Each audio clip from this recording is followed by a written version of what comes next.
Our patient visited our snoring clinic regarding daytime sleepiness.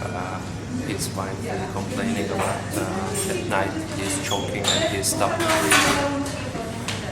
We did a home sleep study which was indicating a severe sleep apnea when actually he stopped breathing and the oxygen saturation dropped. Therefore, we recommended to performing sleep endoscopy where we are imitating the natural sleep.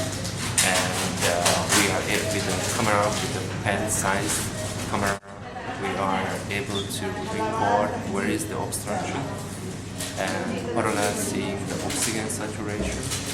We are identifying one level or two level obstruction. It's meaning that besides the nasal deformation, medial deformation, the soft palate, is it contributing and the tongue.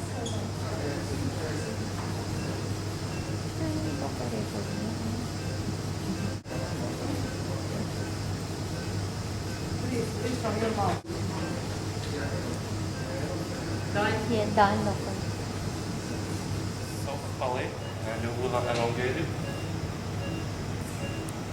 obstructing the epipharynx,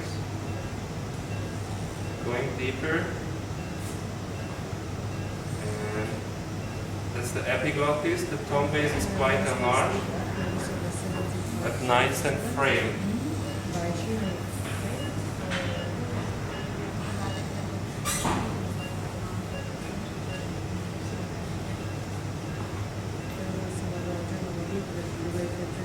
Saturation, how much is the saturation? Okay. After performing the endoscopy, we identify the following errors, following problems.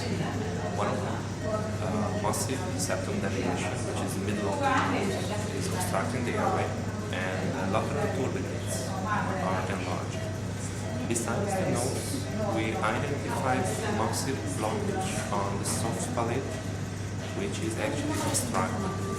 The good news is that we did not identify any lower obstruction around the voice box, so this patient is good candidate for surgery.